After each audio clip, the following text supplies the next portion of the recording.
So ఇట్లా 1990 నుంచి start అయింది. గతంలో చంద్రబాబు నాయుడు ఉన్న టైంలో కబ్జాలు స్టార్ట్ అయ్యి ఇవాళ ఆ రోజున ఎంత ఉండే 10 లక్షలే ఉండే, ఇవాళ ఎంతకు పెరిగింది, కోట్ల రూపాయలకు పెరిగింది. ఆ రోజు పచ్చ బ్యాచ్, ఇవాళ గులాబీ బ్యాచ్. ఇది తొలివెలుగు.comలో మనం క్లియర్గా చూడొచ్చు. ఇదేంది, నవ్వుతున్నారు. సాగు చట్టాలను వెనక్కి తీసుకుంటూ ప్రధాని మోదీ చేసిన ప్రకటనపై టీఆర్ఎస్ నేతలు సంబరపడుతుండడం చూసి తెలంగాణ ప్రజలకు తెగ నవ్వొస్తోంది.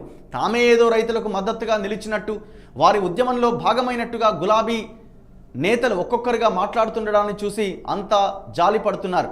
కేసీఆర్ అండ్ కో ఆనాడు ఆడిన డ్రామాను తలుచుకుంటూ నిప్పులు చెరుగుతున్నారు. సాగు చట్టాలకు బేషరతుగా మద్దతిస్తూ మాట్లాడిన టీఆర్ఎస్ నేతలు ఇప్పుడు కేంద్రం వెనక్కి తగ్గేసరికి ఆ పాపంలో తమకేం భాగం లేదని మాట్లాడుతున్నారు.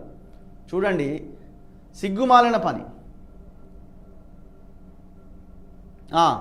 ఇది దయచేసి ఈ వార్త అందరూ వినాలే. లక్ష్యం బహుజన రాజ్యం, తెలంగాణలో మరో కొత్త పార్టీ. బహుజన రాజ్యాధికారమే లక్ష్యంగా తెలంగాణలో మరో పార్టీ పురుడు పోసుకోబోతోంది. రాజ్యాధికారం సాధిస్తేనే దళిత గిరిజన బహుజనులకు నిజమైన స్వాతంత్రం వచ్చినట్లే అని, అసలైన మార్పు అప్పుడే సాధ్యమని నినదిస్తూ దళిత శక్తి ప్రోగ్రాం ఆధ్వర్యంలో సాగిన ఉద్యమం పొలిటికల్ టర్న్ తీసుకోబోతోంది. జనవరి 1 నుంచి డిఎస్పి వ్యవస్థాపక అధ్యక్షుడు విశారదన్ నేతృత్వంలో 10,000 కిలోమీటర్ల పాదయాత్రకు శ్రీకారం చుడుతున్నారు. 2023 మార్చి 15న పాదయాత్ర ముగింపు ఉంటుంది. 10,000 కిలోమీటర్ల పాదయాత్ర. నాకు తెలిసి ఇప్పటివరకు ఉన్న రాజకీయ నాయకులు ఎవరు కూడా ఇన్ని వేల కిలోమీటర్లు నడిచిన పరిస్థితి లేదు. వీళ్ళు ఆల్రెడీ గతంలోనే ఇదే దళిత శక్తి ప్రోగ్రాం ఆధ్వర్యంలో విశారదన్ గారు భారత రాజ్యాంగాన్ని చేతబట్టి 5,000 కిలోమీటర్ల మహాకాలినడక పూర్తి చేసిన సందర్భం ఉంది. వాళ్ళ ప్రధానమైన ఉద్దేశం సామాజిక సాంస్కృతికంగా దళిత అణగారిన వర్గాల ప్రజల్ని చైతన్యవంతం చేసి రాజ్యాధికారం దిశగా అడుగులు వేయించాలి అన్నది వాళ్ళ ఆలోచన. ఫస్ట్ వాళ్ళు ప్రజల్ని చైతన్యవంతం చేయాలన్న ఉద్దేశంతో ఈ దళిత శక్తి ప్రోగ్రాం అనే ఒక ఆర్గనైజేషన్ని పెట్టుకున్నారు. దాదాపు 12 సంవత్సరాలు అయింది. ఇదంతా కూడా వాళ్ళ ప్లీనరీ సమావేశం. ఈ ప్లీనరీకి నేను కూడా పోయినా. ఇది ప్లీనరీ సమావేశం. దాదాపు వేలాది మంది సైన్యం వాళ్ళ బలం, వేలాది మంది సైన్యం వాళ్ళ బలం. ప్రతి ఒక్క కార్యకర్త, ప్రతి ఒక్క సైనికుడిలాగా అద్భుతంగా మాట్లాడగలుగుతారు. అంత పవర్ఫుల్ ఆర్గనైజేషన్ని విశారదన్ నిర్మించగలిగిండు. సో ఇప్పుడు వాళ్ళు ప్రజల్ని చైతన్యవంతం చేయడంలో సక్సెస్ అయ్యారు. నెక్స్ట్ వాళ్ళు రాజ్యాధికారం దిశగా అడుగులేస్తున్నారు.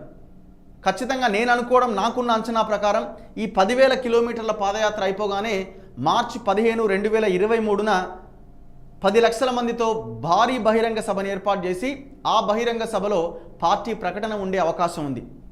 వీళ్ళు దళిత శక్తి ప్రోగ్రాం పేరుతో దళితుల్లో చైతన్యం తీసుకొచ్చి ఆ తర్వాత మొత్తం బహుజన రాజ్యాధికారమే లక్ష్యంగా దళితులు, గిరిజనులను, బీసీలని, అగ్రవర్ణాల్లో ఉన్న పేదలని అధికారం తీసుకొచ్చే విధంగా ప్రయత్నం చేయబోతున్నారన్నట్టు.